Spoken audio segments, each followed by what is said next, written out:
They have all little games they play designed to bother somebody, especially somebody who is agitated due to radio frequency energy harassment. They have lots of games designed to kind of pull you into their problems. And oftentimes they will set up little confrontations among each other, hoping that a good person might step up to act like a moderator or act like somebody who's going to help these poor idiots sort it out. And to give you an example, there was a younger girl that was standing in front of me at a grocery store. We're standing in line, and she's a couple things, and then this big fat guy came up behind me, looking like a slob. So we're standing there in line, and then another checkout person comes and let me take the next person in line, and that big fat slob marched right there ahead of the girl and got in line. So they're hoping that I would go over there and be like, you weren't next, she was next. And if I could guess how all these people are on the same team against you, it might play out like this. I get out of line and I walk over and be like, you know what? This guy wasn't next, she was next. The girl looks at me like I'm crazy and says, I don't mind, I'm not in a rush. And she'll stand there looking at you funny too. It just wears on somebody who's trying to do the right thing. Because the whole game is you're dealing with a pedophile cult. And you're trying to do what's right for your family and for your life. And you're surrounded by a bunch of idiots. And it's just a big joke on anybody who's trying to do something right or correct any of these problems. Because that's what it is in a nutshell. The cult is a bunch of weak people, stupid people who have been abused. And they've accepted the abuse. And the only thing that gives them pleasure is to become that abusive, evil authority on somebody else. That is your U.S. government, that is your U.S. military, and that is your police state. So you don't get involved in their street theater, is what it's called. They set up little altercations or dilemmas, hoping to draw you in. And at the end, it's meant to confuse you, piss you off, and they'll teach you for trying to help somebody out. All right, what's some other games that they'll play? I guess a lot of the times that they'll try to trigger you into stepping out of the norm and taking over somebody else's responsibility. And I'll give you an example with that. I was walking down the street in Waterbury, and I seen a guy running out of a store. This was a setup. He went running past me holding like a sweatshirt, some clothes in his hand with hangers on it. And there's a little girl running behind him saying, stop thief, stop. And then this other guy jumped out of a car and helped the girl chase down the other guy and grabbed him, ripped away the stolen clothes. He handed it to the girl, but I think the other guy shrugged him off and kind of ran off. But at least the employee got her stolen clothes back. So what they're trying to do is set the precedent to get involved with that. Some guys went on the street with some clothes, some girls yelling stop. The hero jumps out of a car, grabs the crook, forces the crook to hand the clothes back to the employee, and justice is served. It was so set up and so fake. It just looked like just a huge display of bad acting, and it was kind of funny. But they would love for something like that to happen, for me to step out of my life and try to right the wrong, but step into a situation where I become the wrong. Like some guys running down the street from a girl, and you grab them. Who's to say that that girl isn't at wrong, and you just assaulted somebody by grabbing them? Some guys running down the street holding clothes, some girl with an employee shirt on that looks like a Reebok shoe store, name tag, running after him. Stop, you grab him? That's just my boyfriend you just grabbed. I was saying stop, you forgot your lunch money type thing, and now the cops need to come and arrest you for grabbing somebody. And I guess this works on cops a lot, or people who had been cops. They get used to being the authority, and then when they're not at work, they try to right the wrong or get involved as the authority, and they end up getting arrested by the pedophile cops. So they tried this a few times on me, and I guess some of the triggers is like become a cop, or if you're at a soccer game and the kids are doing something wrong, you become the coach, become the irate parent on the sideline yelling at the kids and what to do. That's not your place. Your kid's gonna get embarrassed if you start yelling like you're the coach. That's not your job.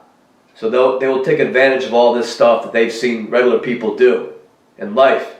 Get pissed off at a bully cutting a young girl in line, getting pissed off at a coach not telling the kids the right thing to do, becoming a vigilante in the street trying to stop a robber. This is all stuff that they probably observed and learned how they could take advantage of that. So I'm not saying do not get involved, but just understand that there's one setup after the next involving these people, and it will stand out as being a little bit artificial. It just does, especially as you start to get to know the look of these people. And unfortunately, if you are in a military-controlled region, I would say a great deal of the population is these operatives. So the best thing to do to avoid setups, once again, is ignore people. Oftentimes, it always starts with eye contact or talking to them. I really avoid looking at them. When I'm driving on the street, I keep my eyes on the road. I keep my eyes straight in front of me, because a big game is for them to drive by you in herds, and they all act crazy in the car as they drive by. Most of the time, all grinning and staring at you, making weird faces, and this is all meant to anger you and distract you and cause accidents. So I mean it. Keep your eyes on the road ahead of you. And oftentimes, they would also come right up behind you and ride your bumper. And this is also meant to distract you, so you continuously look in your rearview mirror and you don't pay attention on the road, and they'll get somebody in a larger truck to slam on their brakes and act like they're turning and cause you to hit them, and it's your fault. So what I've been known to do is turn the mirror up, especially if I have somebody tailgating me, because I have no control over what they're doing. I ignore them and focus on what's ahead of me. So don't get caught staring in your rearview mirror and keeping your eyes off the road, because that is a big game. And I found that I have no problems on the road. You ignore them. Another thing they do is a process where they try to call you toward them. And to give you an example, when I was younger, I was like 19 or 20, and I went into a Blockbuster, and there was 3 guys that when I walked in, it was a black guy, a white guy, and like a Spanish guy. And they seemed like kind of off-duty cops. And they were a little bit older than me. I would say maybe in their early 20s.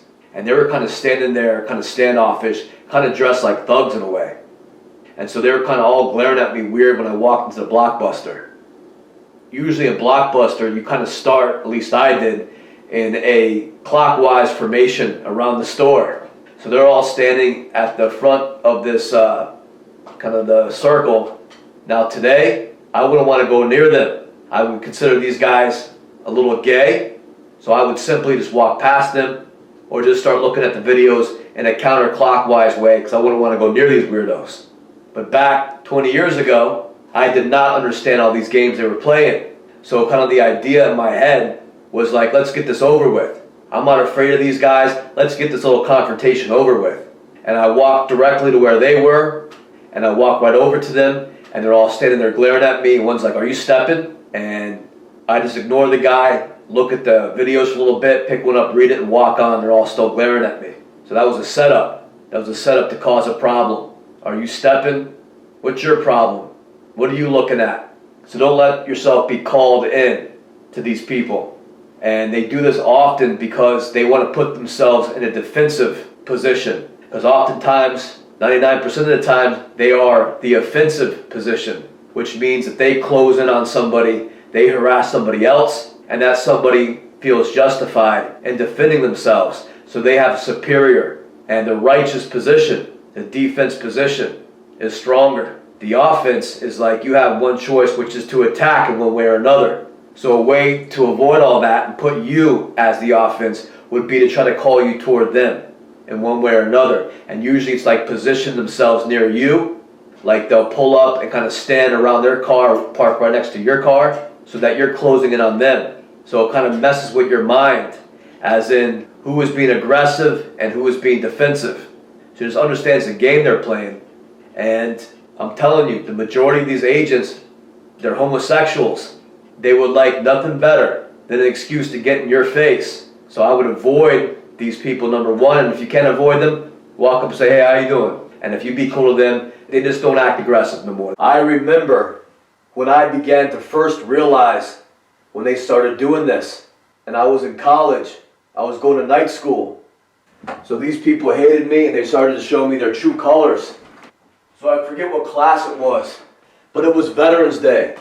And this lady got up. She was an African American lady with a real angry and sadistic look on her face. And she had bought a couple boxes of cookies from the store.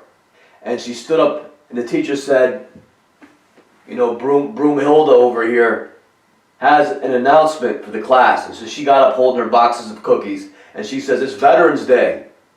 So I brought in cookies for the veterans. Raise your hand if you're a veteran. So about 4 or 5 people held up their hands. And she went around and she handed a cookie to every veteran.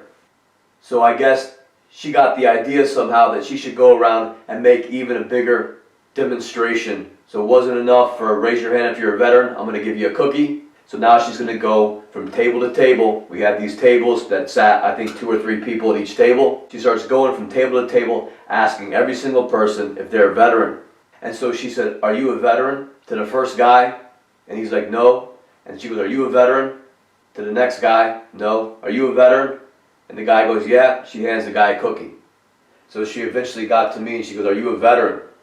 And I just sat there looking down, reading my notes, ignoring her. And she asked me again, "Are you a veteran?" And I didn't reply. So she moved on to the next person.